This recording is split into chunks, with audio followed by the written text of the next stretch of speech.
Ya.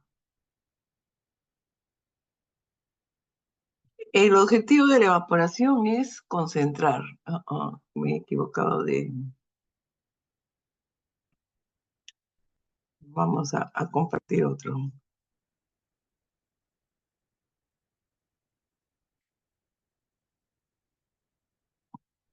Mm, ok, vamos a tener que dejar esto por acá un momentito. Pero acabo de...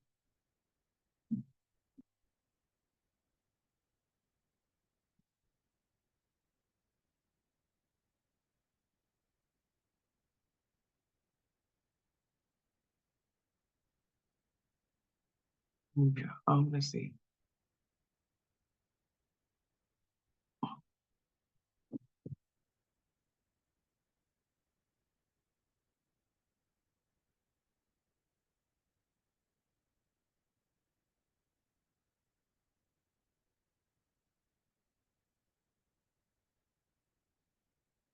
Ok, entonces habíamos ya introducido la operación de evaporación, cuyo objetivo es concentrar una solución, ¿ok? O sea, una solución que tiene un soluto más un solvente, queremos pasarle a otra solución que tenga un soluto de generalmente mayor concentración, ¿no?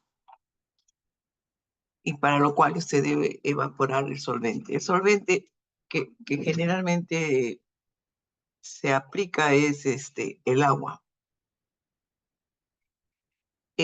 Para esto tenemos ciertas características del líquido que forman esta solución acuosa que siempre deberíamos revisar para la selección adecuada, digamos, de la operación, ¿no? Entonces, deberíamos ver especialmente concentración o rango de concentración, sensibilidad a la temperatura, ¿no? Que hay productos que se descomponen en sus propiedades con la temperatura, entonces esta no es una operación adecuada para ese tipo de productos.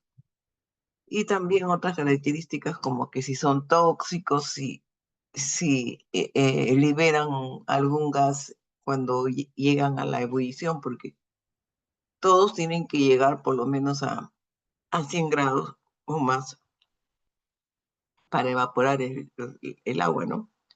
Y bueno, no todos pueden soportar de repente ese rango de temperatura. Además de otras propiedades como calor específico, radioactividad.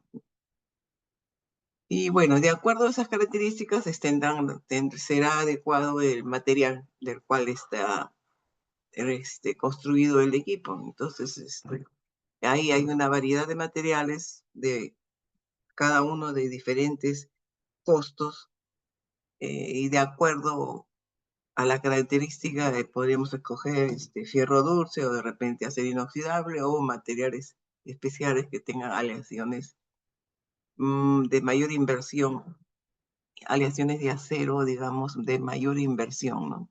Eso va a depender de lo que estamos procesando. Entonces ahí habíamos hablado de algunas consideraciones como la espuma, formación de costras, etc. Después hablamos de la forma como opera un evaporador, las presiones que generalmente se usan. Aquí también hay un concepto económico detrás de la selección, del qué tipo de vapor se aplica, ¿no? De acuerdo a la presión sube el costo del vapor, entonces si se puede hacer a bajas presiones la operación, es mejor porque va a haber un efecto económico positivo, ¿no? Ok, entonces hablamos también de formas en que pueden presentarse los evaporadores. Pueden ser evaporadores simples, cuando simplemente tenemos una unidad, o de múltiple efecto, cuando tenemos más de un evaporador. Y digamos que en este caso podremos hacer algún ahorro de energía. Eh, y digamos, introduciendo a la parte de la evaporación, digamos, del evaporador que le llamábamos el steam, ¿no es cierto? También dijimos esto, vamos a llamar vapor al, digamos, al producto de la evaporación de la solución, y steam le vamos a llamar al vapor que viene de un caldero, porque no confundamos los dos. Los dos son vapores, pero uno viene pues con el que da la energía, que es el caldero, y el otro es el resultado de la evaporación, ¿no? Que también tiene energía y que deberíamos aprovecharla. Entonces, cuando tenemos más de una unidad, lo que hacemos es eso. El vapor producto de la evaporación de la solución se introduce justo también a la chaqueta por donde normalmente se introduce vapor que viene del caldero. Con eso tratamos de usar menos steam eh, con un efecto económico, pues, ¿no? Ok, a ese tipo de evaporadores le llamamos múltiples efectos, ok. Ahora, estábamos en los tipos de evaporadores. Aquí sí hay una variedad. En general, todos son de coraza y tubo, salvo algunos de esos que dicen evaporadores de película agitada. Ahora, aquí hay diferentes tamaños, hay tubos cortos, tubos largos. Generalmente el de tubos cortos se usa muchas veces en operaciones de múltiples efectos. En los de tubos largos, de alguna manera tratan de simular dentro del la misma construcción del evaporador, que parte de la solución evaporada no salga, sino sale una porción y se mezcla con alimentación nueva y vuelve a pasar por el evaporador varias veces. Por eso le llaman acá circulación. Evaporadores de tubo larga circulación. Y ahí tenemos diferentes formas: circulación forzada, película ascendente y película descendente. Entonces, en eso de película ascendente hay algunos que solamente recorren el evaporador una sola vez, por eso se le dice one through, y también hay de circulación, o sea que parte de la alimentación va a circular varias veces dentro del mismo evaporador. Y bueno, para eso tienen piscinas que captan parte de eso dentro de la misma parte interna del evaporador y se mezcla con la alimentación y sigue circulando, ¿no? Y bueno, ahí sí hay construcciones en algunos casos más complicadas que otras. Y los de evaporadores de película agitada, que sí son muy parecidos digamos que tienen un motor que hace con impulsores que rascan las paredes de los tubos, ¿no? Especialmente para soluciones que produzcan mucha costra, ¿no? Eso es. Entonces, en eso habíamos estado, creo que evaporadores de tubos largos. En algún momento nos quedamos, no hemos acabado totalmente eh, esta parte. Entonces, vamos a leer, a ver, ustedes también lean.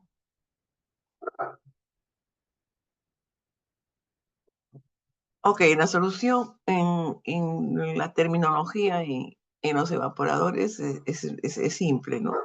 Tenemos la alimentación, tenemos el vapor fruto de la evaporación de la solución y un producto y la solución concentrada a la que nosotros generalmente le llamamos licor, porque digamos es el fluido que va a tener una mayor concentración.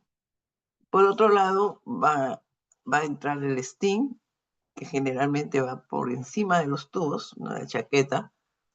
La alimentación va por dentro de los tubos y con eso, digamos, hemos configurado lo que entra y lo que sale, ¿no? Tanto en el balance de masa como en el balance de energía.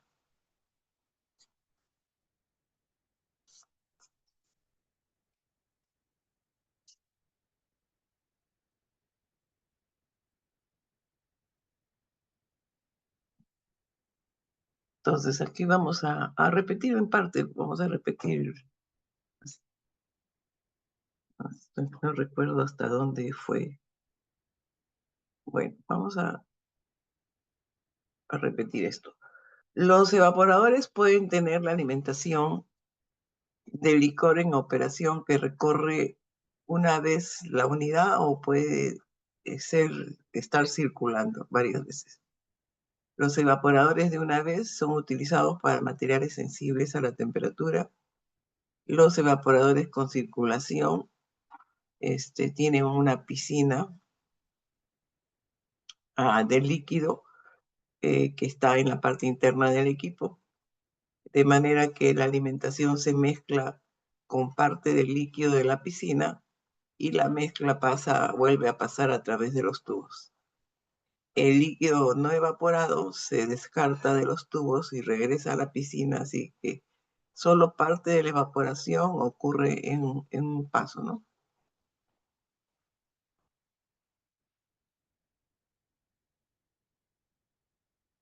Estos son coeficientes globales típicos para diferentes, para evaporadores de tubos verticales largos, ¿no? Y de película también agitada, esto lo hemos visto.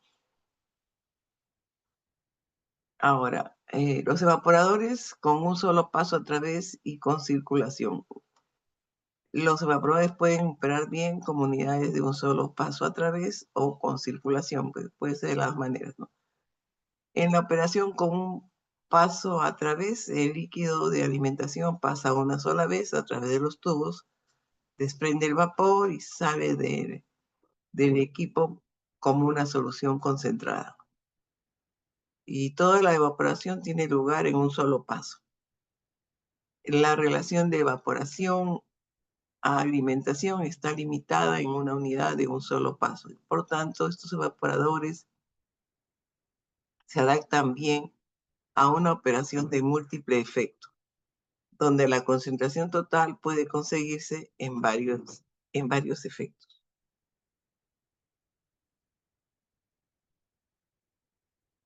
Los evaporadores de película agitada operan siempre con un solo paso a través. Los evaporadores de película ascendente y de película descendente también pueden operar en otra forma. Los evaporadores con un solo paso a través son especialmente útiles para materiales sensibles al calor. Operando a vacío elevado se puede mantener baja la temperatura del líquido. Claro, pero eso tiene un límite, ¿no? Porque por mucho vacío que le pongamos, no bajamos la temperatura de ebullición de la solución, ¿no? Sí se baja, pero tiene un límite.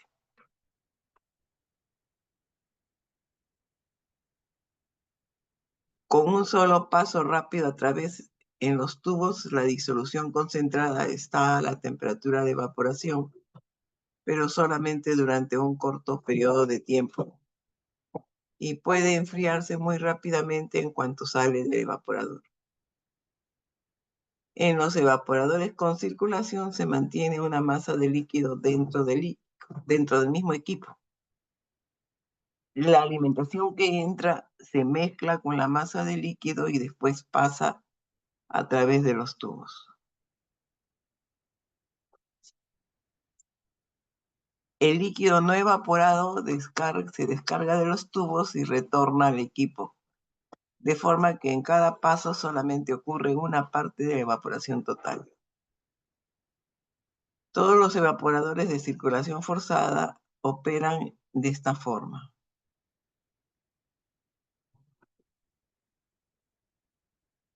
Ahora, los evaporadores de película ascendente son generalmente equipos de circulación.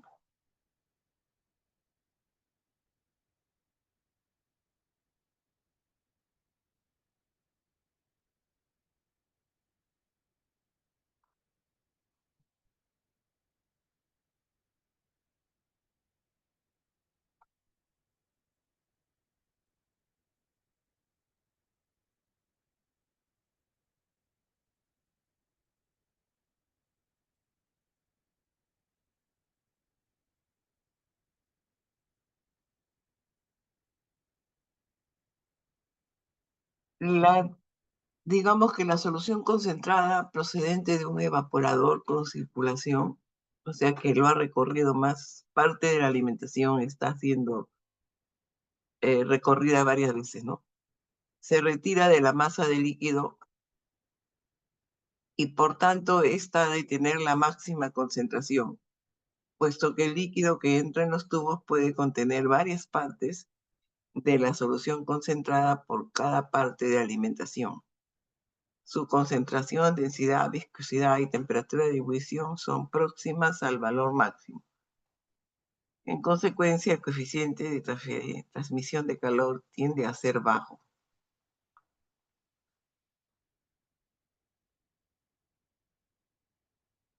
Los evaporadores de circulación no son muy adecuados para concentrar líquidos sensibles al calor. Con un vacío razonablemente bueno, la temperatura de la masa de líquido puede no ser destructiva, pero el líquido está repetidamente expuesto al contacto con los tubos calientes. Por consiguiente, algo de líquido puede calentarse a una temperatura excesivamente elevada. Aunque el tiempo de residencia del líquido en la zona de calentamiento puede ser corto, parte del líquido está retenida en el evaporador un tiempo considerable y el calentamiento prolongado de aún una pequeña parte de un material que sea sensible al calor puede estropear todo el producto, ¿no? Como puede ser el caso de los productos alimenticios.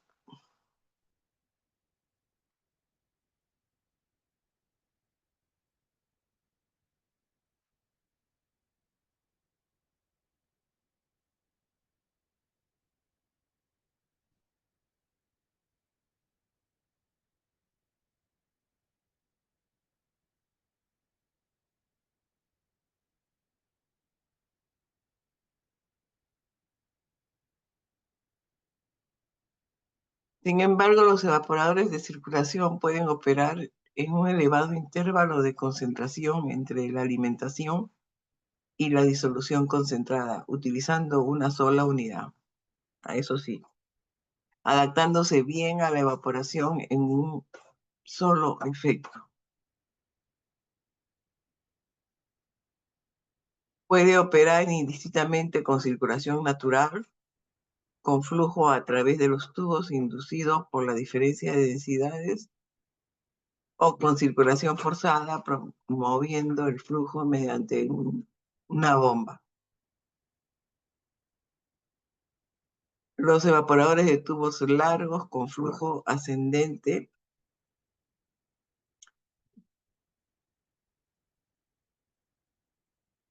se representan, digamos, en la siguiente figura, ¿no? Ah, ya me acordé, acá vimos esto.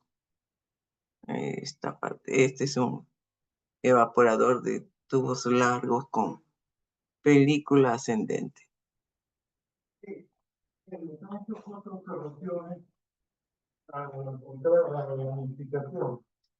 Ok, entonces, esto ya lo vimos, ya me acordé. Aquí, antes de esta figura está la explicación, digamos, por dónde está entrando, a ver, la alimentación, ¿no? La alimentación está entrando por acá, el vapor fruto de la evaporación del líquido está saliendo por acá, en la solución concentrada sale en este punto, y bueno, aquí entra el vapor, el steam.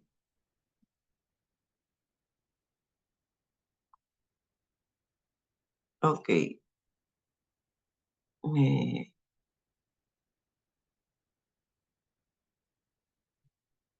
ok, estas son la descripción de esta figura, ¿no? Ahí hemos visto el intercambiador de calor con vapor de agua, digamos, en el lado de la coraza, es el steam, digamos, y el líquido que se va a concentrar en el interior de los tubos, el separador o espacio de vapor para separar el líquido arrastrado por el vapor, y cuando opera como una unidad de circulación, una recirculación para el líquido desde el separador hasta el fondo del intercambiador. Y van a existir las entradas del líquido de alimentación, del, del vapor de agua y las salidas para el vapor, ¿no? Y la solución, el licor, digamos. El vapor condensado y los gases no condensables procedentes del vapor de agua. Ok, aquí está más o menos. Este es el intercambiador, ¿no? En donde entra el steam y también la alimentación, ¿no? Entra la alimentación, entra por acá y el steam por la coraza. Ok, este es el intercambiador de tubos, el evaporador de tubos largos. Ahora, algunas características sobre el diámetro y las longitudes de los tubos.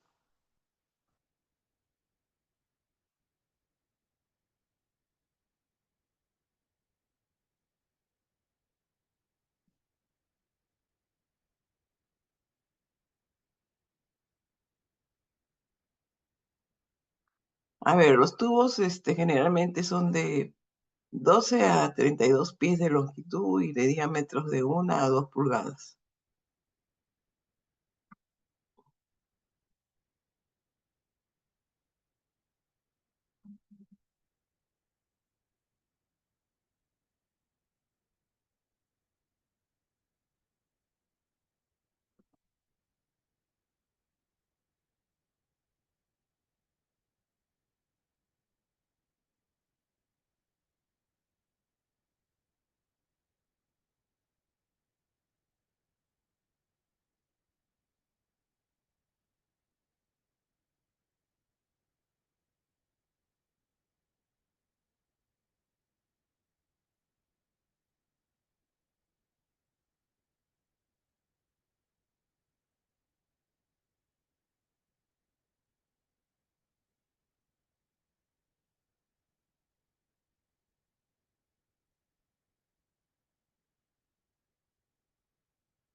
Ok, todo esto que estamos que ha sido previo, estamos refiriéndonos al evaporador de tubos largos, ¿no?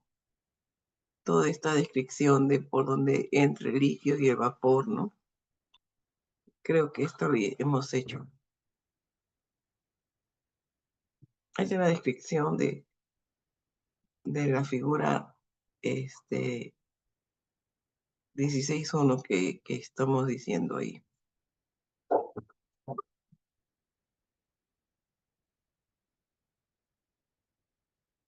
Ok, ya este es un resumen. La mezcla de vapor y líquido que salen de los tubos entran en el separador, ¿no? El diámetro del separador es mayor que del intercambiador de tal forma que la velocidad del vapor disminuye rápidamente. Con una ayuda adicional para la eliminación de gotitas de líquido, el vapor choca y pasa sobre un conjunto de placas deflectoras después de salir del separador. El evaporador que hemos mostrado antes en esta figura, solamente puede operar como una unidad de circulación. Los evaporadores de tubos largos verticales son especialmente eficaces para concentrar líquidos que tienden a formar espuma. La espuma se va a romper cuando la mezcla de líquido y vapor a alta velocidad choca contra las placas deflectoras que hay en la parte superior, ¿no? Internamente. Ok, esto sí creo que no. Vamos a ver un ratito, quiero ver por las figuras, me voy a... Claro, sí, esto es nuevo. No, no creo que a este no llegamos. Ok,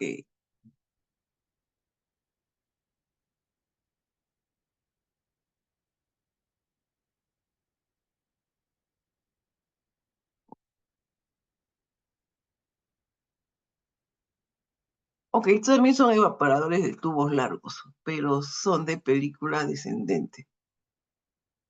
Se utiliza muchas veces la concentración de materiales altamente sensibles al calor, tales como el zumo de naranja, requieren un tiempo mínimo de exposición a una superficie caliente. Esto puede conseguirse con evaporadores de película descendente de un solo paso. En lo, en los que el líquido entra por la parte superior, descienden por el interior de los tubos que son calentados por el steam, ¿no? Vapor procedente del caldero, y sale por el fondo. Los tubos son grandes, de 2 a 10 pulgadas de diámetro. El vapor procedente del líquido, de la evaporación, ¿no? Generalmente se arrastra hacia abajo con el líquido y sale por el fondo de la unidad. Aparentemente estos evaporadores parecen largos intercambiadores tubulares verticales, con un separador de líquido y vapor en el fondo y un distribuidor de líquido en la parte superior. El principal problema de un evaporador de película descendente es la distribución uniforme del líquido formando la película interior de los tubos. Esto se consigue mediante una serie de placas metálicas perforadas situadas sobre una placa tubular, cuidadosamente nivelada, ¿no? Por medio de inserciones en los extremos de los tubos que generen un flujo uniforme en cada tubo y mediante distribuidores tipo araña, con brazos radiales que distribuyen con velocidad constante la alimentación sobre la superficie interior de cada tubo. Otra forma puede ser utilizando una boquilla individual de pulverización dentro de cada tubo.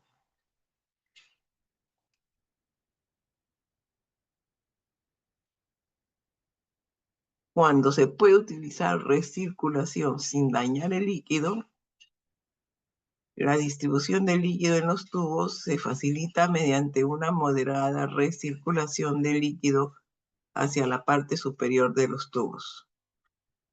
Esto da lugar a un mayor flujo de líquido a través de los tubos de lo que es posible en una operación de un solo paso.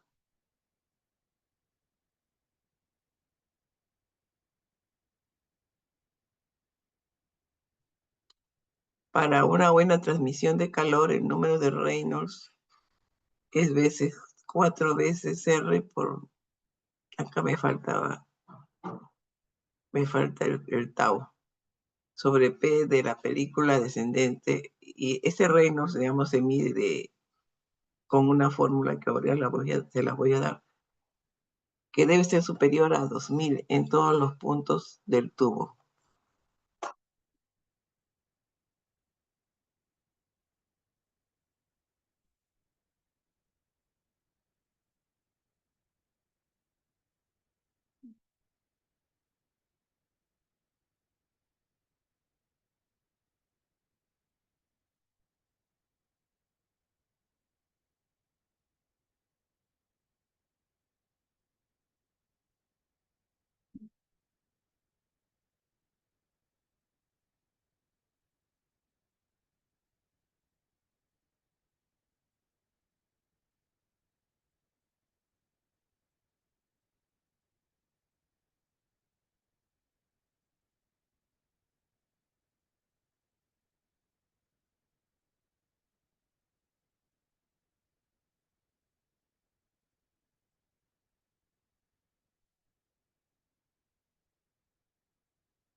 Ya no tengo cómo hacer el tau. Vamos a poner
Ok, entonces este número de Reynolds, en este caso para el tubo, se mide como 4 veces tau sobre la viscosidad, donde tau es la carga de líquido sobre el tubo por pie de perímetro, ¿no? En libras por hora o kilogramos por hora por metro de perímetro, ¿no? Líquido sobre el tubo por metro de perímetro, en cualquiera de las unidades que crean convenientes, inglesas o internacionales, ¿no? Esa es una manera como medir, digamos, el Reynolds en este caso. Ok, entonces ese Reynolds ha de ser, digamos, superior a 2000 en todos los puntos del tubo, ¿no?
Ok, durante la evaporación se reduce la cantidad de líquido continuamente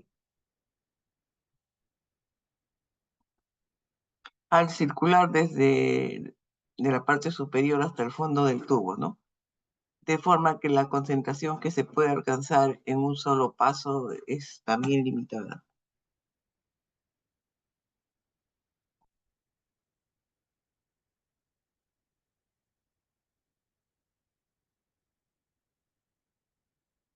Los, los, digamos, evaporadores de película descendentes sin recirculación y con cortos tiempos de residencia se tratan productos que sean sensibles a la temperatura, ¿no? Y que no puedan concentrarse de otra forma. Y se adaptan bien a la concentración de líquidos viscosos.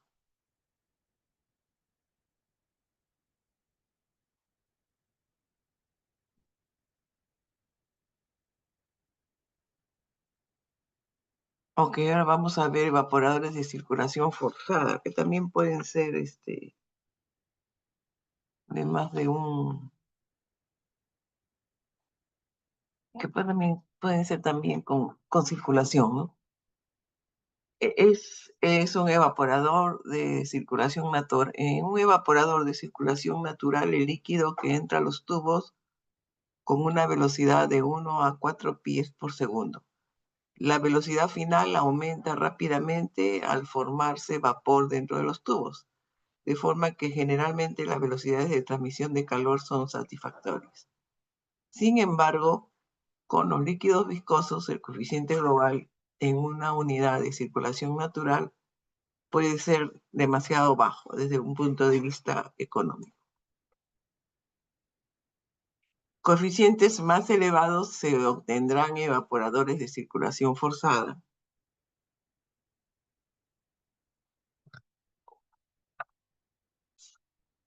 Por ejemplo, en el que se muestra en la figura.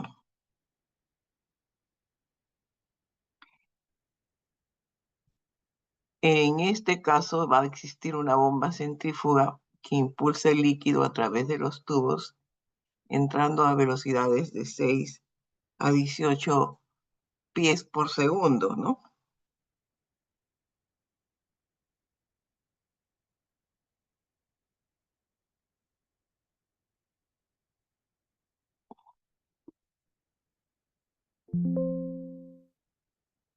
Mm,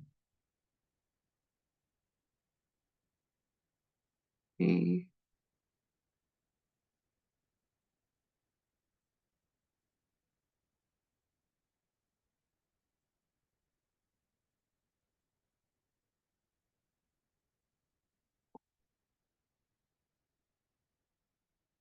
los tubos van a estar sometidos a una carga estática suficiente para asegurar que no se produzca ebullición en los mismos.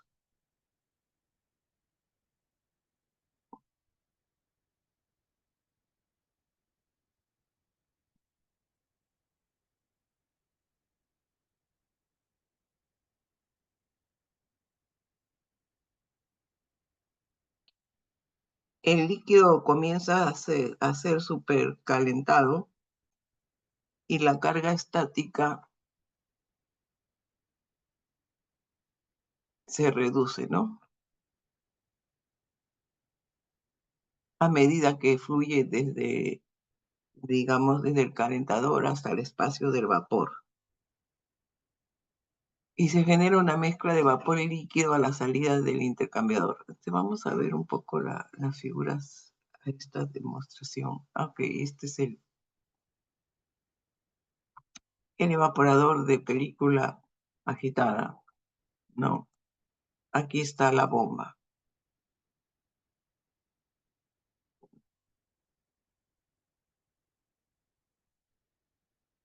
Tenemos al intercambiador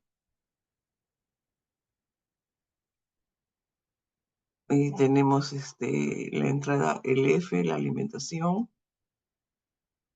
Aquí tenemos el licor concentrado y acá vamos a tener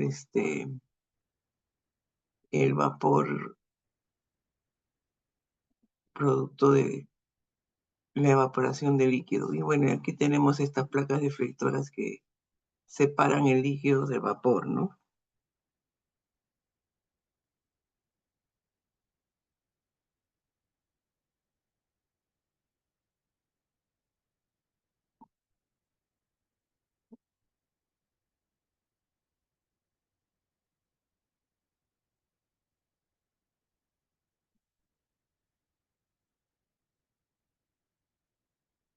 Entonces, esta placa deflectora, esta es la zona de vapor, esta es la zona de líquido. Aquí es donde chocan esa mezcla y se separa el vapor del líquido, ¿no? Entonces, esta explicación está aquí.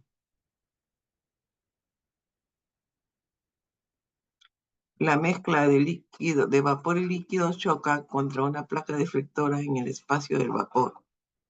El líquido retorna a la entrada de la bomba donde se mezcla con la alimentación fresca. El vapor sale por la parte superior del cuerpo del evaporador hacia el condensador o bien hacia un segundo efecto. La parte del líquido que abandona el separador se retira en forma continua como el licor concentrado, ¿no?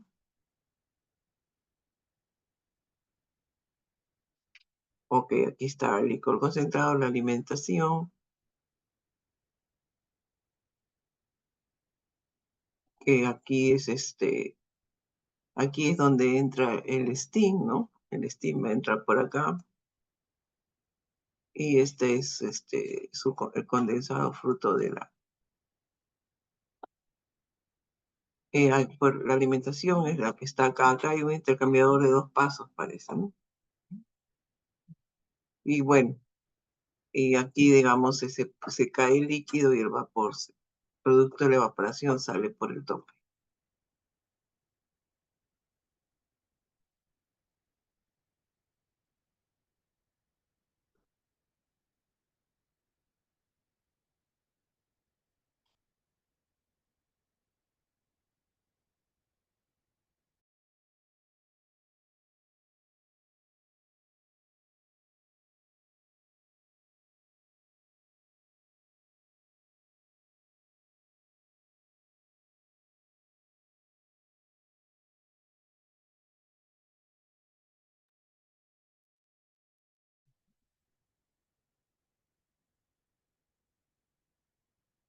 Ok, entonces en el diseño que hemos mostrado, el intercambiador tiene tubos horizontales, eso sí lo hemos visto.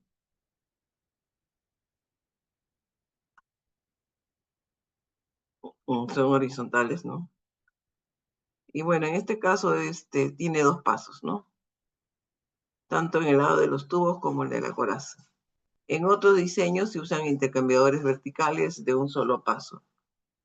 En ambos casos, los coeficientes de transmisión de calor son elevados, especialmente con líquidos poco viscosos.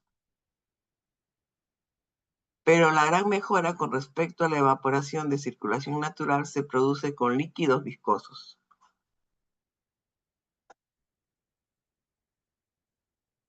En los casos de líquidos poco viscosos, la mejora que se obtiene en circulación forzada no compensa el costo adicional de bombeo con respecto a la circulación natural. Pero sí, en cambio, sí compensa cuando el líquido es muy viscoso, ¿no? Especialmente cuando hay que utilizar como materiales de construcción, se usan materiales de construcción de inversión costosa, ¿no? Un ejemplo es la soda cáustica, donde el material del equipo es níquel. Bueno, la soda cáustica es hidróxido de sodio, ¿no?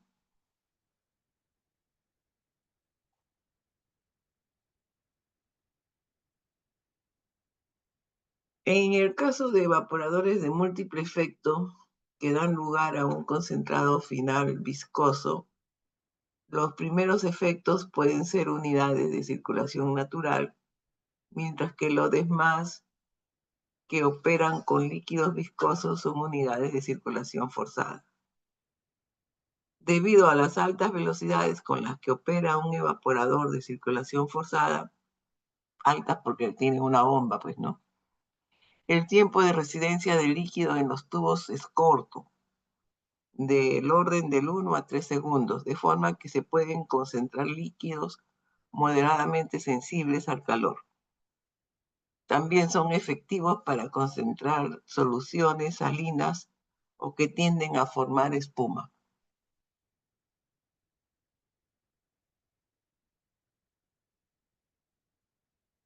Ok, llegamos a los evaporadores de película agitado.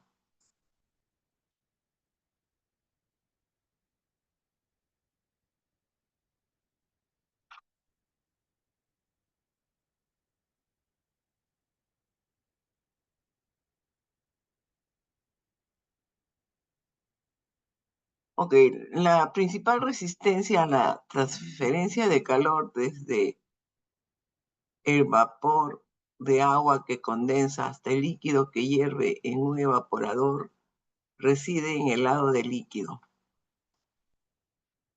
Por tanto, cualquier método para disminuir esta resistencia va a producir un considerable aumento en el coeficiente global de transmisión de calor.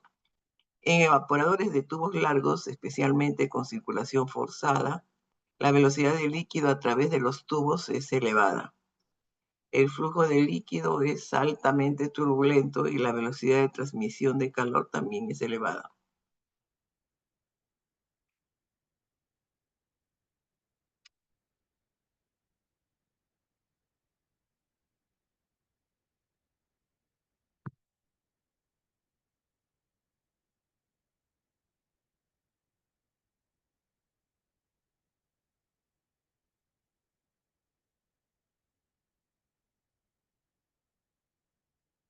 Ok, entonces de esta forma hemos hecho, digamos, hemos aumentado la turbulencia, ¿no? Con lo cual hemos aumentado la velocidad de transferencia de calor. Otra forma de hacerlo es pues agitando, porque vamos a aumentar turbulencia, ¿no? Eso lo hacemos en forma mecánica. Y ahí es cuando intervienen los evaporadores de película agitada, por eso se llama así.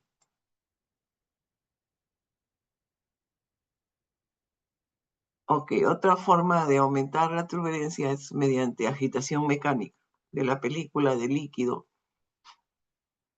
tal como lo vamos a mostrar, ¿no? que en un evaporador de película descendente modificada, con un solo tubo encamisado que contiene un agitador interno. En este caso, a ver, vamos a mirarlo acá. Aquí está, este es el evaporador de película agitada. Entonces aquí tenemos un motor que tiene impulsores que rascan la superficie interna del tubo, ¿no? Estas son las paletas. Este es el agitador, este que está acá. También tenemos la entrada de la alimentación, el concentrado. Y acá tenemos separador de vapor y la salida del vapor.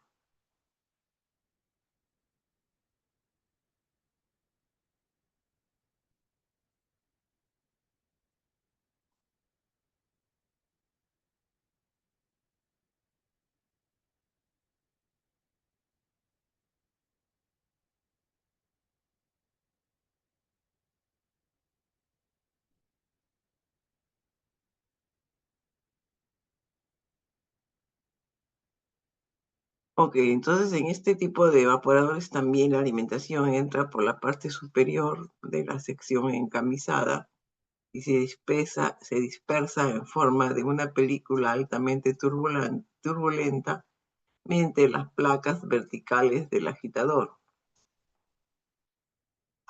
El concentrado sale por la parte inferior de la sección encamisada, mientras que el vapor asciende desde la zona de vaporización hasta un separador no encamisado cuyo diámetro es algo mayor que el tubo de evaporación. En el separador, las palas de agitado proyectan hacia afuera el líquido arrastrado que choca contra las placas verticales estacionarias. Las gotas coalescentes sobre estas placas retornan a la sección de vaporización. El vapor exento de líquido sale a través de los orificios situados en la parte superior de la unidad. La principal ventaja de un evaporador de película agitada es su capacidad para conseguir elevadas velocidades de transmisión de calor con líquidos viscosos.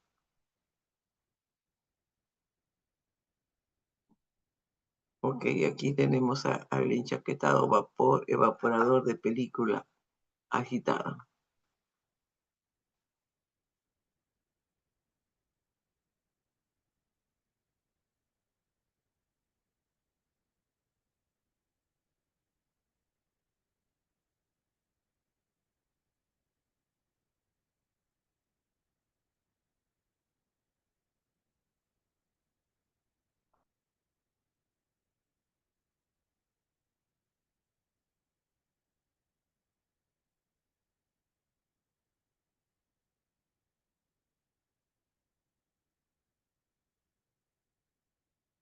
Ok, entonces, para este tipo de evaporadores se puede estimar un coeficiente.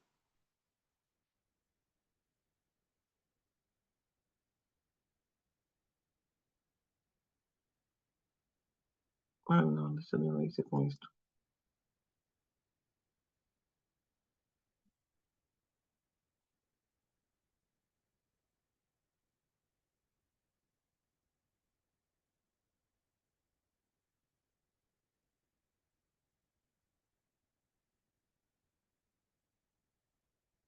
Ok, el producto para un líquido muy viscoso, ¿no? Que es cuando aplicamos este tipo de evaporadores, puede tener viscosidades tan altas como 1000 points a la temperatura de la evaporación, ¿no? Para líquidos moderadamente viscosos, el coeficiente de transferencia de calor se puede estimar con la fórmula que aquí mostramos en función de la velocidad del agitador y del número de placas y las propiedades del fluido, ¿no?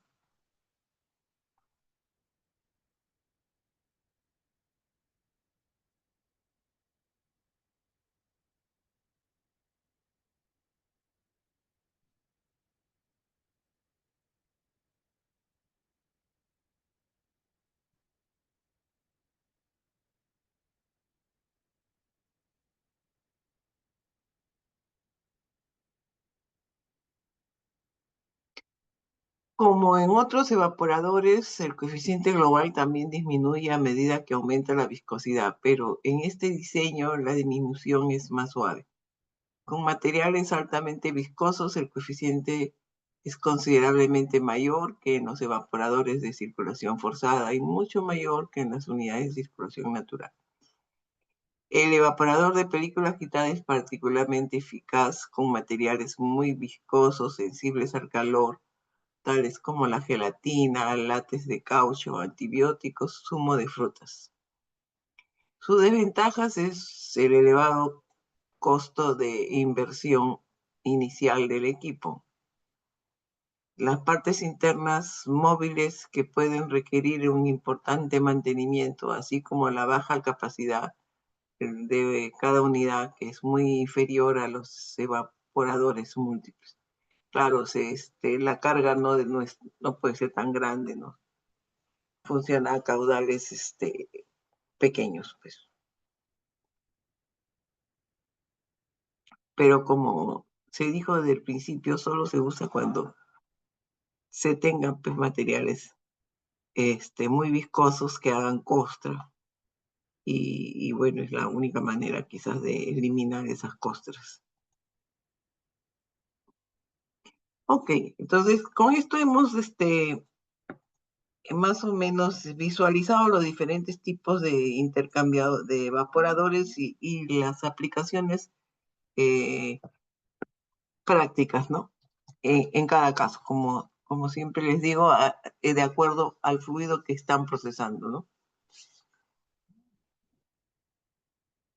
Ok, entonces vamos a hablar sobre cómo podemos evaluar el comportamiento de los evaporadores de coraza y tubo.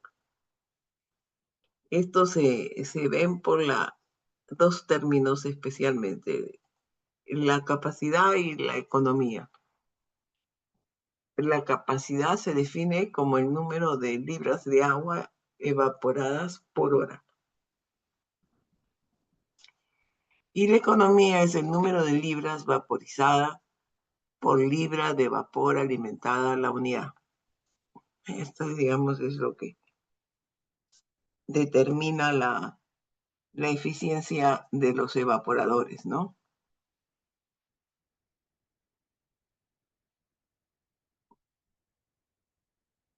Y generalmente en un evaporador de simple efecto, la economía es casi siempre menos que uno, ¿no?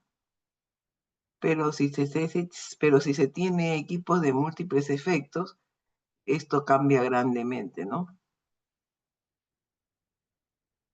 También es importante el consumo del steam, ¿no es cierto? Por hora.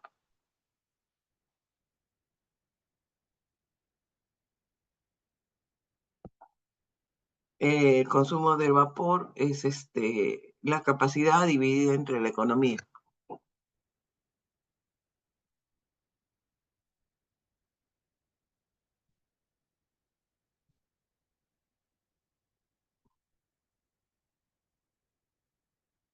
Ok, entonces tanto la capacidad y la economía pueden variar de acuerdo a la disposición del evaporador y también de acuerdo a las temperaturas y presiones a las cuales se trabaja, ¿no?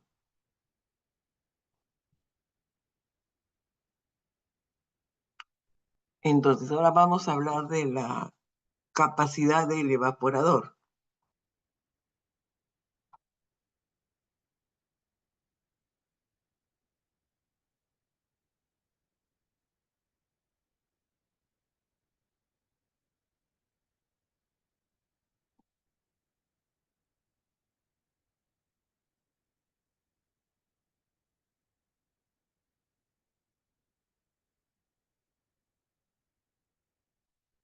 Ok, entonces nosotros sabemos que la velocidad de transferencia de calor es función del coeficiente global del área y de la diferencia de temperatura, ¿no es cierto? Entre la superficie y el fluido que lo rodea, ¿no?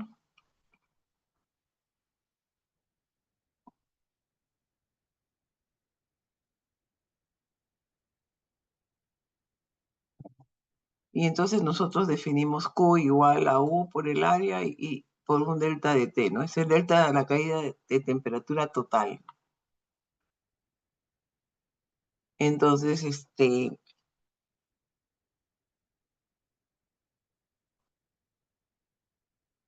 dependiendo del tipo de alimentación, ¿no? Este calor, dependiendo de la temperatura a la cual estamos alimentando, la velocidad de calor puede ser diferente, ¿no? Entonces, si la alimentación a la evaporación está justo en el punto de ebullición,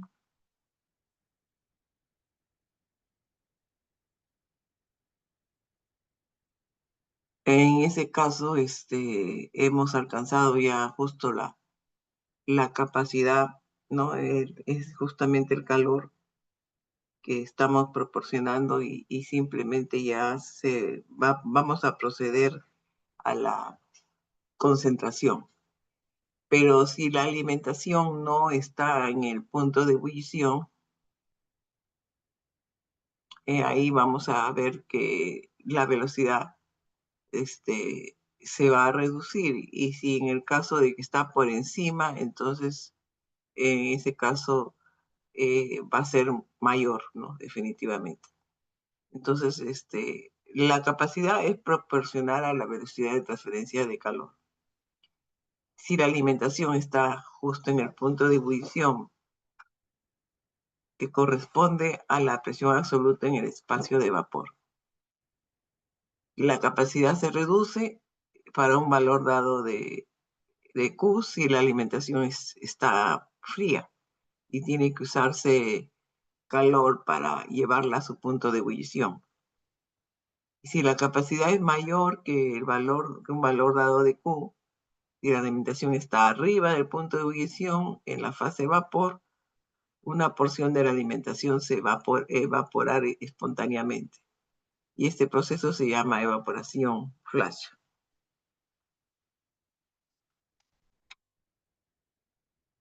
Ok, en esta ecuación donde decimos que el calor es proporcional al coeficiente global por el área por un delta de T, bueno, en el caso de la evaporación, ese delta de T siempre va a ser la temperatura de vapor que estamos suministrando, porque ese es el fluido que calienta, ¿no es cierto?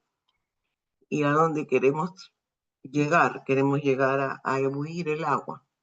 Entonces, lo que va a valer es la temperatura de ebullición a la cual se evapora. Bueno, para evaporarse hay que llegar al punto de ebullición.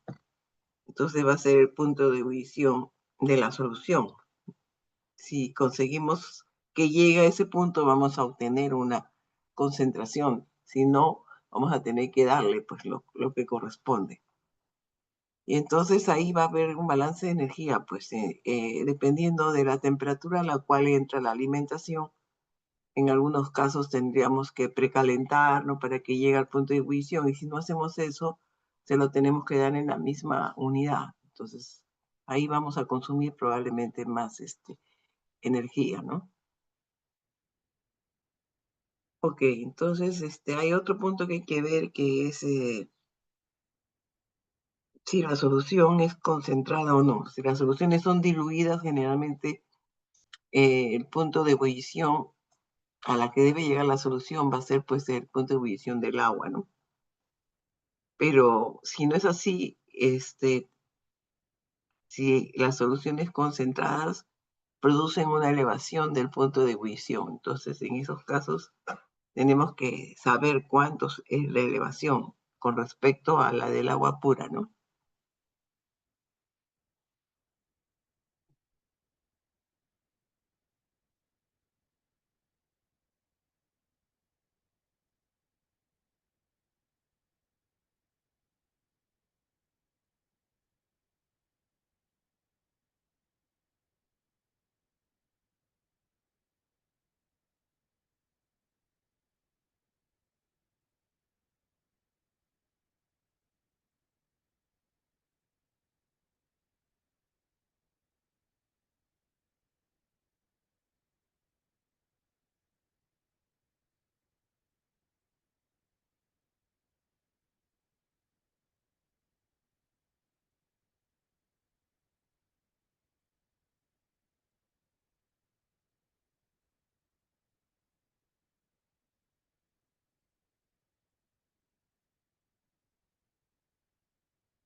Ok, entonces la caída de temperatura total no va a depender de la solución a ser evaporada y la diferencia de presión entre la chaqueta del steam y el vapor arriba del líquido en ebullición, ¿no? A la altura digamos, del líquido en los tubos.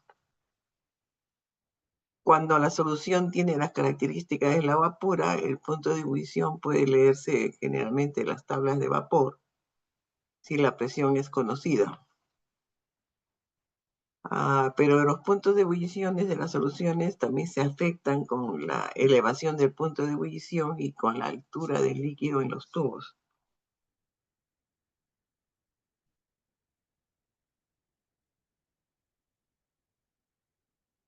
Ok, entonces ahora sí vamos a tener que recurrir a esta regla empírica que le llamamos regla de Turing. He establecido que, digamos, la temperatura de ebullición de la solución eh, va a variar, ¿no es cierto?, con la concentración. Entonces, en esos casos, vamos a tener que estas son diferentes concentraciones X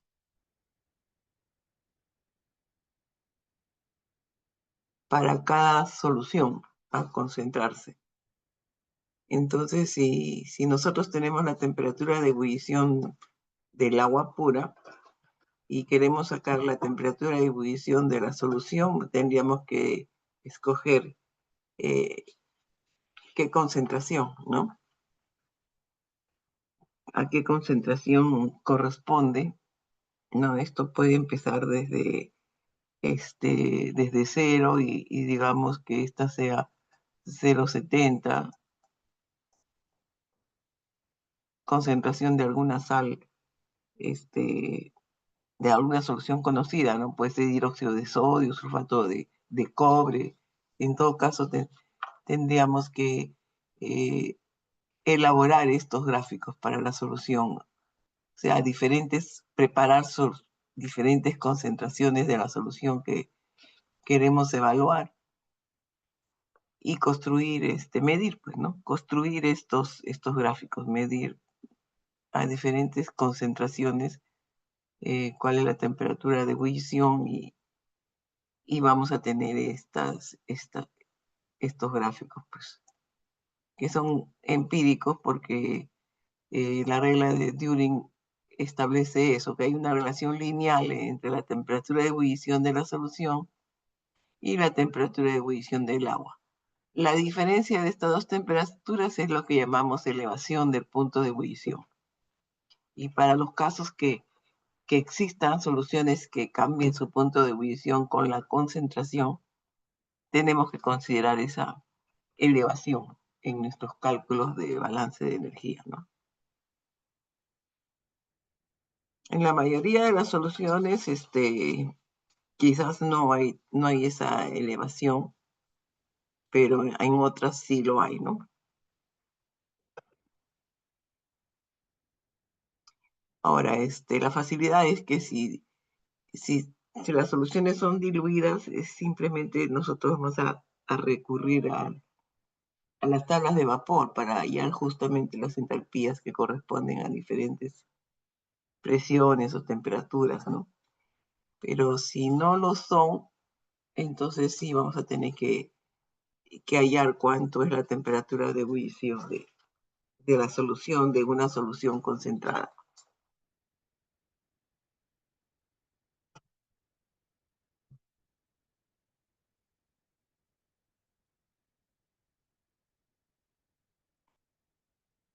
Algo más que tenemos que saber,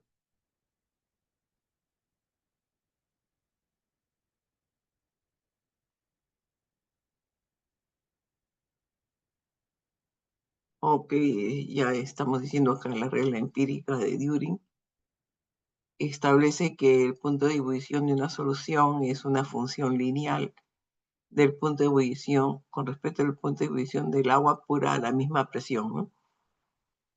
Ok, entonces nomás nos queda recurrir a los gráficos que para diferentes soluciones pueden existir, ¿no? Para aplicar este punto.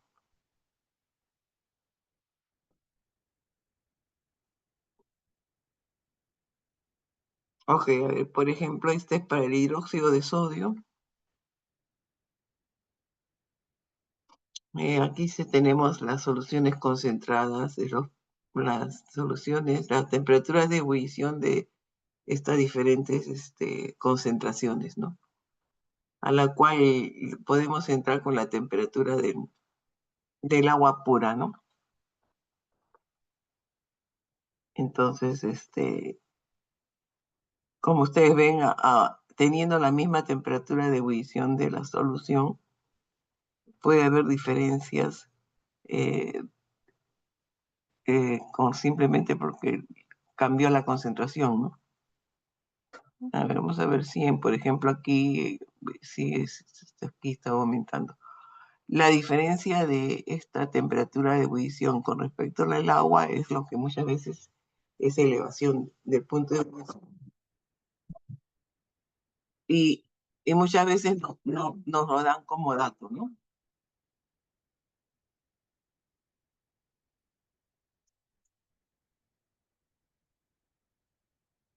Ok, aquí también ya, las entalpías cuando son soluciones diluidas, las sacamos simplemente de las tablas de vapor, ¿no? Pero cuando no lo son, entonces vamos a tener que recurrir a estos gráficos de entalpía, concentración, para la correspondiente solución. Esta, por ejemplo, es para el mismo hidróxido de sodio, a, digamos, diferentes concentraciones. Y entonces a diferentes temperaturas vamos a tener las entalpías, pues, ¿no? Entonces, si necesitamos las entalpías, los gráficos de entalpía, concentración, para hacer balance de energía, ¿no?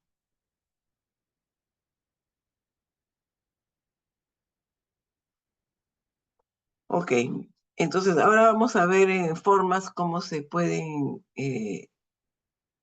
disponer los evaporadores, cuando son de múltiples efectos, ¿no? Aquí podemos, por ejemplo, un ejemplo de un evaporador de tres efectos o de triple efecto. En estos evaporadores, la alimentación y el vapor pueden entrar en en el mismo equipo, en cuyo caso diríamos que es un evaporador con alimentación hacia adelante, ¿no? O podemos introducirla en el equipo contrario. Si el vapor entra en el primer equipo, la alimentación tendría que entrar y eso sería alimentación hacia atrás, ¿no? Es como el símil de paralelo y contracorriente, ¿no? En las dos formas se puede trabajar, unos tienen ventajas digamos, desventajas. En alimentación hacia atrás, para que esto ocurra, probablemente tendríamos que usar bombas para retroceder la alimentación, ¿no? Porque si no, no iría, pues no, el fluido no correría. Eso es, entonces eso es un costo inicial que de repente no es, pero también tiene la ventaja que tiene un potencial también más uniforme en la distribución, ya al final habría que ver económicamente qué convendría, ¿no? Depende mucho de la solución que vamos a concentrar. Entonces, aquí tenemos en alimentación hacia adelante, se introduce en la primera etapa y entonces este vapor aquí ya, cuando tenemos múltiples etapas, este vapor entra a la zona de donde debería haber entrado el Sting y solamente en esta operación aquí entra simplemente digamos, una fracción del vapor total que debió haber ingresado, ¿no? Simplemente, siempre hay una pérdida, entonces siempre se introduce eh, una parte del flujo requerido del vapor de caldero. Y por eso es que se hacen múltiples etapas para aprovechar el calor que tiene este vapor. Ok, entonces en este caso, en otra situación tendríamos que pasarlo por un condensador y también va a salir con una temperatura y eso lo tendríamos que ver dónde lo utilizamos, porque si no sería una pérdida. En el caso de que tenemos más de una unidad, sí, de todas maneras va a ir a la parte en donde se introduce el fluido caliente y así sucesivamente, ¿no? Entonces, ya acá al final sí ya tenemos el vapor, quizás acá ya lo vamos a condensar y a utilizar en otra parte, porque tampoco podemos perder este líquido condensado que iba a tener la misma temperatura, ¿no? Solo que va a ser condensado, porque no se enfriado. Ok, entonces aquí entrando los dos en la misma unidad corren paralelamente y, y al final encontramos el licor concentrado, ¿no? El licor concentrado sale en la última etapa. En todo este proceso siempre P1 es mayor que P2 y mayor que P3. Entonces, por eso no se necesita bombas. Esto fluye simplemente de mayor a menor. Ok, ahora con la alimentación hacia atrás, como les adelanté, vamos a tener el asunto inverso. No, no lo tenemos hacia atrás. ¿Cómo es eso? Ok, aquí la tenemos. Bien, entonces, si hacemos la alimentación hacia atrás, esto entra en la última etapa, el vapor entra en la primera etapa y la solución concentrada va a salir en la primera etapa, y el vapor sí sale en la última. Este sería el vapor, ¿no? Igual, el vapor sí, de todas maneras, siempre va a la chaqueta del steam, pero la solución concentrada sí va a tener que ser bombeada a cada etapa hasta sacarla acá en el final, ¿no?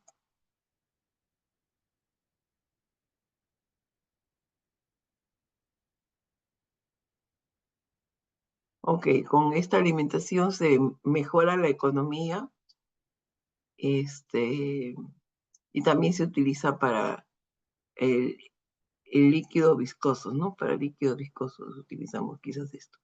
Siempre que hay una bomba, quizás es porque el líquido a procesar puede ser de mayor viscosidad, ¿no?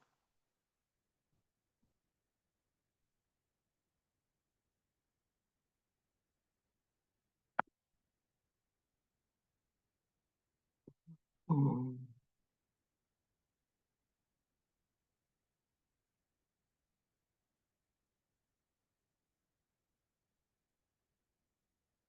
ok, entonces vamos a llegar, creo.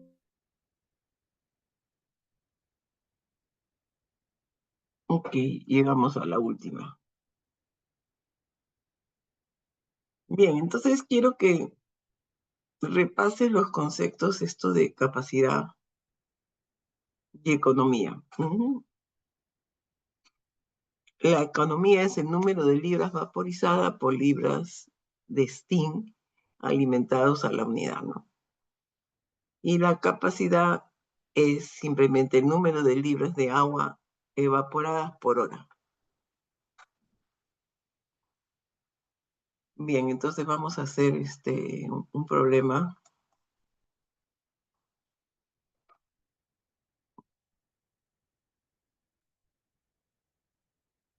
de esclarecimiento.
Ok, entonces aquí tenemos una solución que queremos concentrar del 10 al 50% en un evaporador de simple efecto,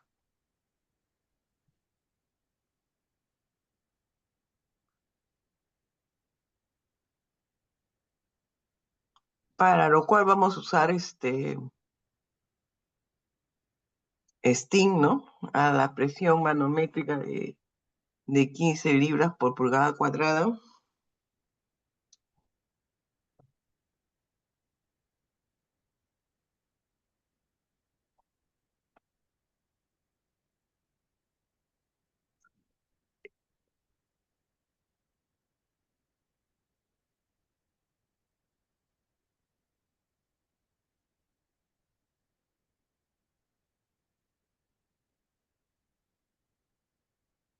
Ok, vamos a hacer esto, aunque creo que no voy a poder.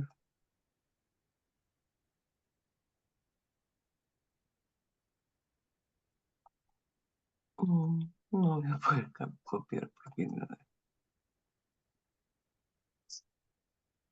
Ok, entonces vamos a corregir entonces. Ok, entonces el vapor con el cual vamos a hacer el calentamiento está a 15 libras por pulgada cuadrado, pero en este caso mediana temperatura ya. Y punto, acá le ponen un punto seguido. Y acá sería, ahí esta es otra presión. A la presión de 4 pulgadas absolutas está el espacio de vapor del evaporador, lo que corresponde a un punto de ebullición del agua de 125. También me dan la temperatura. El flujo de alimentación al evaporador es 55.000 libras por hora y el coeficiente global ya me lo dieron. Y si asumimos que la solución tiene despreciable punto de ebullición, o sea, no hay elevación del punto de ebullición que les mencioné antes, y despreciable calor de solución. Nos piden calcular el consumo de vapor, la economía y el área. Si la alimentación entra a diferentes temperaturas, o sea, 125, y acá tendremos que ver para cada caso, ¿no? Ok, el calor específico de la solución dice que es 0.9, ya me dan. Y el calor latente de vaporización de la solución la podemos tomar como si fuera la del agua. Ok, entonces podemos tomar las tablas de vapor para obtener muchos de estos datos, pero en el fondo ya nos han dado las temperaturas, ¿no? Porque acá cuando nos dicen vapor disponible a la presión manométrica de 15 libras por pulgada, yo tendría aquí a la tabla de vapor digamos, sumarle la presión, sumarle una atmósfera y tener la presión absoluta, y a esa presión vería qué temperatura tiene el vapor.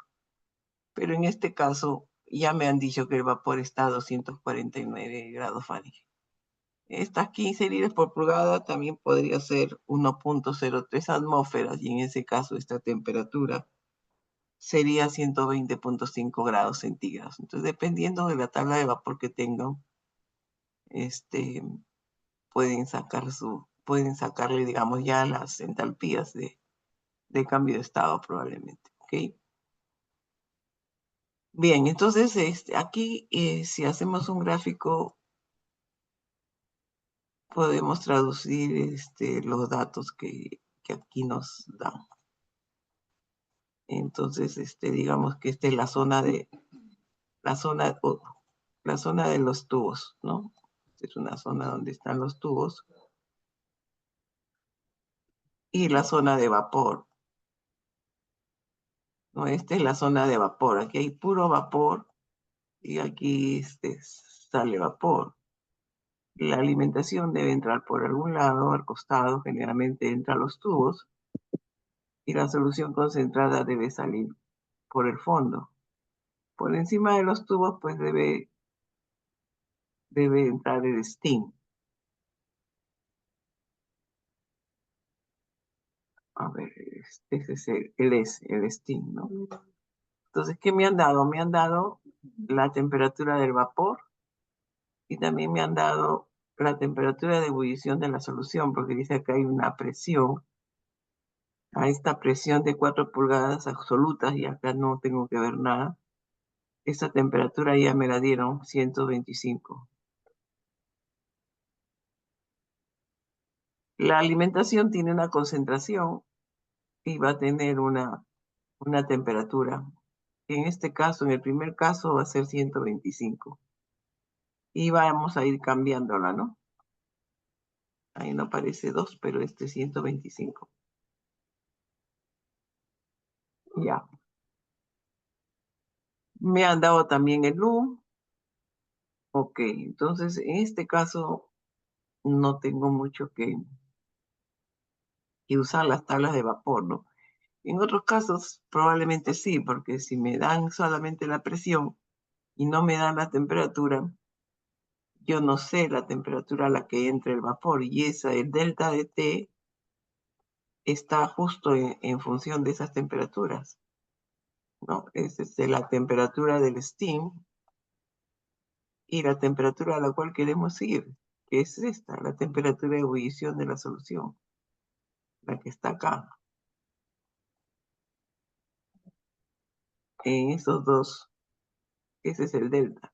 Entonces nosotros necesitamos saber la temperatura que le vamos a dar y la temperatura a la cual queremos llegar para que se produzca este vapor, ¿no? Ahora, todos estos cálculos se hacen en equilibrio térmico, nunca se olvide. Y en equilibrio térmico, el vapor y el líquido, cuando están en el punto de ebullición, tienen la misma temperatura, ya sea vapor, ya sea líquido. Entonces nunca se olviden que lo hacemos esto en estado estacionario y en equilibrio térmico,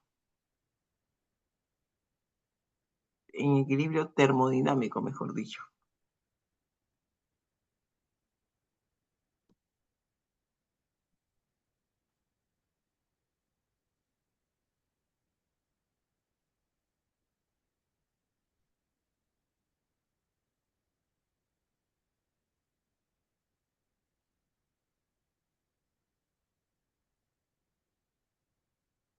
Bueno, entonces, como ya pueden ustedes intuir que ahí tengo que hacer un balance digamos, de masa y después un balance de energía.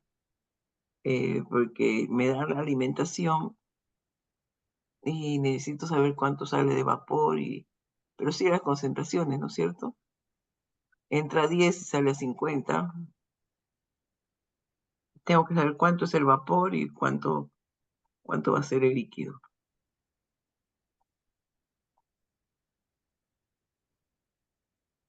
Ok, aquí está mejor dibujado lo que acabamos de hablar.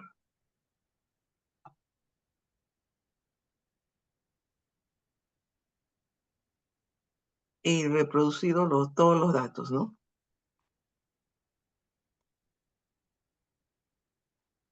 Claro, acá ya no al concentrado le estoy llamando producto.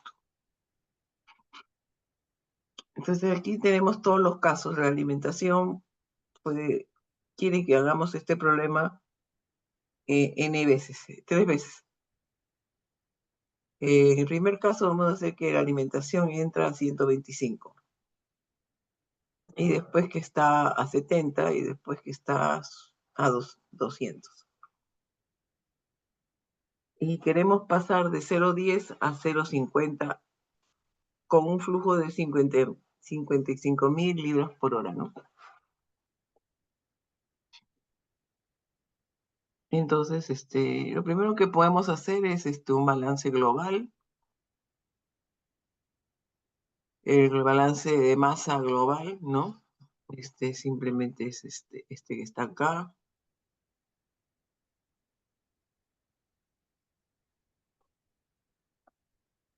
Lo que entra es igual al vapor más el producto. Es que el líquido concentrado, ¿no? Y también podríamos hacer un balance de componente porque sabemos que la alimentación va a entrar a 0,1 y el producto va a salir a 0,50, ¿no? El vapor es pura agua, aquí no hay sólidos, entonces aquí es cero. X, X de vapor es cero, entonces podemos hacer balance de agua o balance de componente, como ustedes, balance de soluto o balance de agua, ¿no? Como crean, con cualquiera de los dos les tiene que salir igual. Bueno, por ahí ya estaríamos sabiendo cuánto va a ser B, cuánto va a ser P en función del F. Entonces después ya nos toca un balance de energía. Ahí sí ya tenemos que incluir al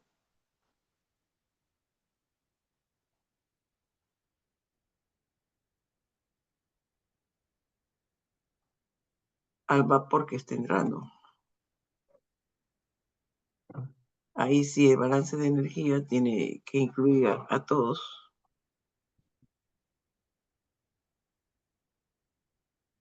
Aquí este vapor está entrando, me dijeron, a 249, ¿no?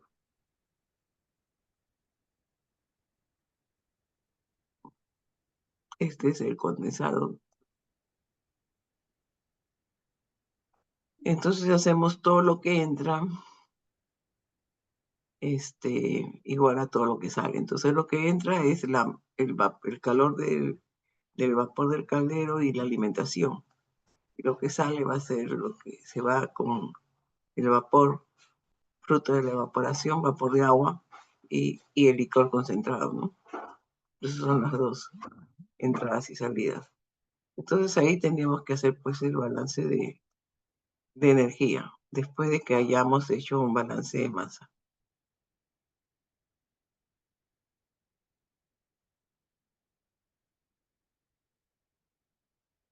A ver, ¿quién me dice cuánto sale B y cuánto sale P?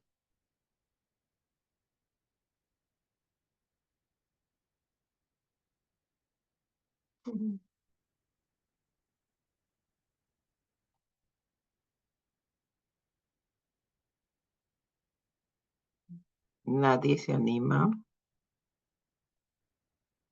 La primera ecuación es F igual B más P.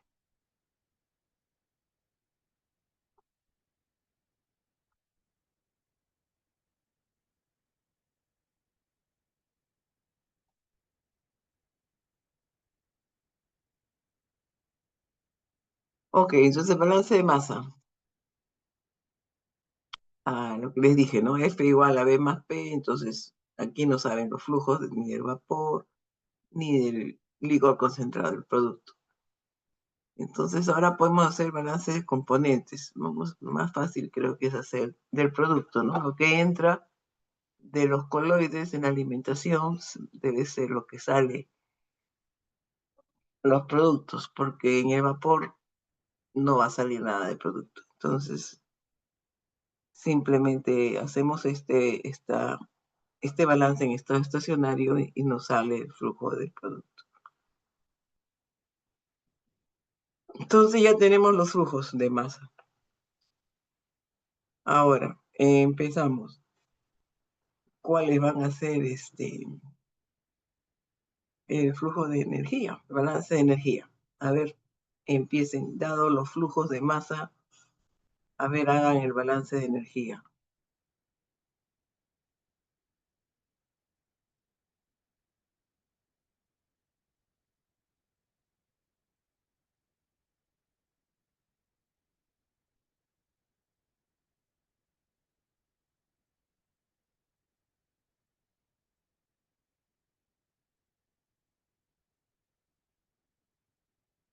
Ok, llegamos al punto que necesitamos las tablas de vapor. Ok, o sea que ya es básico que tengan tablas de vapor, porque necesitamos hallar las entalpías de cambio de estado para el steam, ¿no es cierto? Y después la entalpía justamente del vapor producto de la ebullición.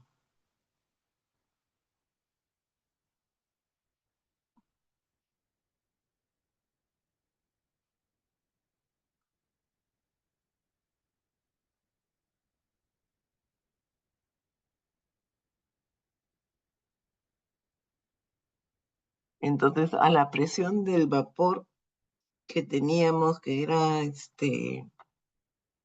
eh, esta era 15 libras por pulgada cuadrada, ¿no? Acá le tengo que sumar 14,7 porque es manométrica. Siempre acuérdense con eso de cómo les dan la presión, si les dan la presión absoluta. Aquí nos han dado la presión manométrica. Entonces, a la tabla de vapor se entra con presión absoluta, cualquiera sean las unidades.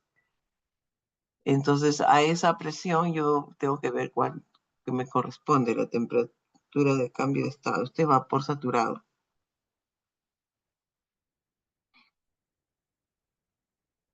Ok, y entonces también a la presión de 4 pulgadas de mercurio, ese sí fue absoluta.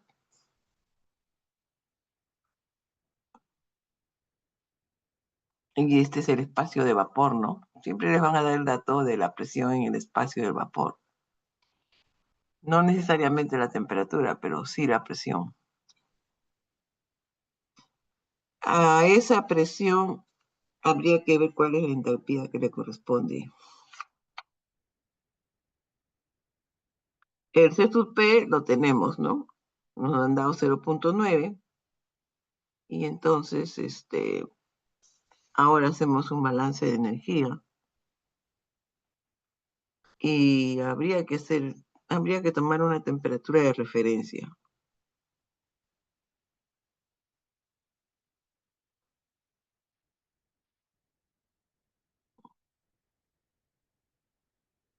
Uno toma la temperatura de referencia que más le conviene, ¿no?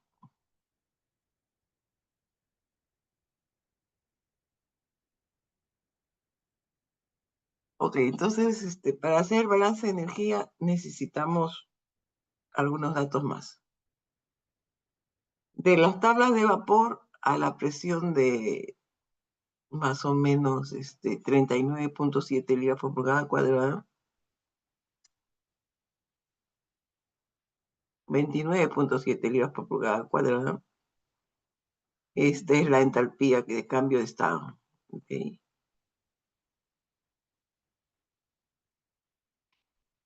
Y entonces para el vapor, esa sí es absoluta. Entonces esa en unidades de libra por pulgada cuadrada es 1,97. A esa presión ya vamos, ya no vemos la de cambio de estado, sino la entalpía de vapor, que estamos en vapor. Y la entalpía del vapor es esta entalpía. Ok, entonces si ese supe también ya nos los dieron y entonces estamos listos para hacer el balance de energía.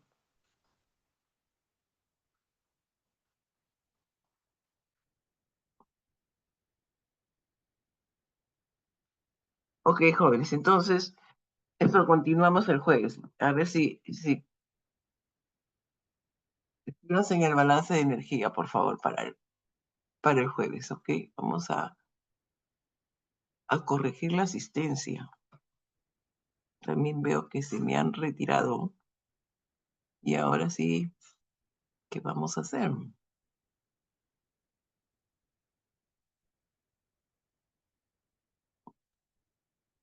A ver, en Yachay, ¿qué vamos a hacer en Yachay?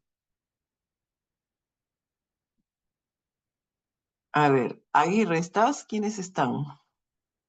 Está González, Quispellalico, Luque, Pizurruaga, ya acá pongo.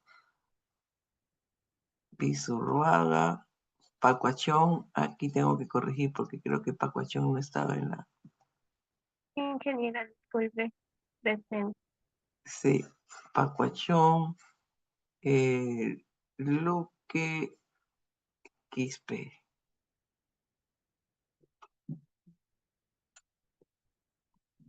Quispe, Luque, eh,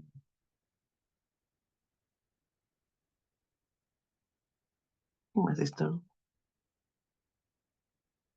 Deben ver más. González presente, ingeniera. Ya, González. Castro presente, ingeniero. Bien. Castro. Goicochea, ¿no? Goicochea, ¿estás por ahí? Casas. Goicoechea presente, profesor. Ya, Casas, Chuquipul. ¿Estás? Sí, ingeniera Castro. Beteta. Beteta. Casas, Castro. Goicochea. González, Quispe, Yalico, Luque, Pizurraga y Pacuachón. Ya. ¿Cuántos somos? 9 ahí. 3, 4, 5, 6, 7, 8, 9. Y yo soy 10, me falta uno. Espinosa presente, profesor. Ah, tú también tengo que corregir entonces a Espinosa y a Pacuachón. Ok, ¿alguien más? Ok, vamos a ponerle grabar asistencia. Ahora,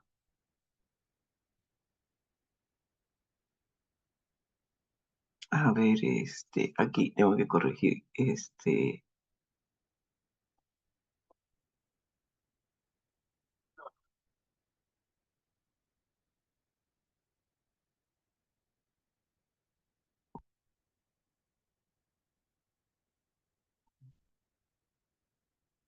Ya, acá a Pacuachón no está aquí. ¿Dónde está Pacuachón? Y tampoco está, ya, Pacuachón. Y hay otro joven que, Espinosa, ¿no? Sí, Espinosa, Espinosa. ya. Los demás estuvieron, pero se fueron. ¿Qué haremos? Los consideraré. Estaba Santiago, Reyes, Ramírez. Vamos a ver, ahí estaba Aguirre.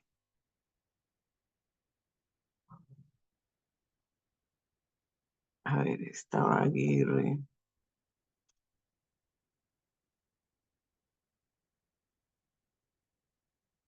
Reyes, Santiago.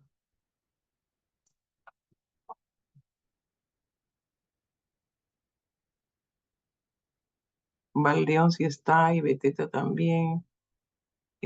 Caballero.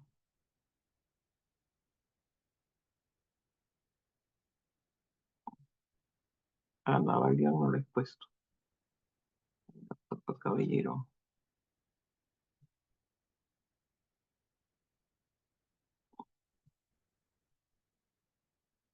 Casa sí está y Castro también. Y Chacón no está, creo. Estás. Cochea González sí está. Creo que también.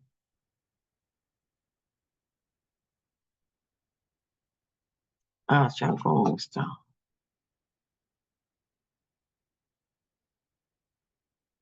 Ya, están, creo, todos. Morán se me fue. Morán, Quispe, Ramírez Hilares.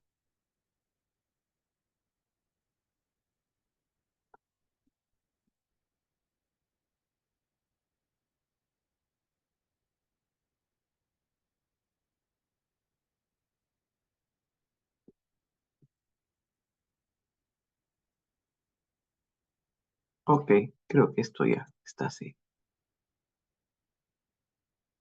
Bien, jóvenes, entonces nos vamos a la otra sala.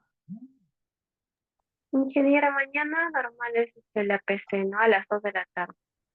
Sí, de 2 a 3 y los otros jóvenes de 3 a 4. Sí, así va a ser. Ok. Bien, señora, Bien, gracias. jóvenes, nos vemos mañana entonces. Que tengan una buena tarde. Gracias por su asistencia. Ok, vámonos a guardar. Vámonos a a la otra sala.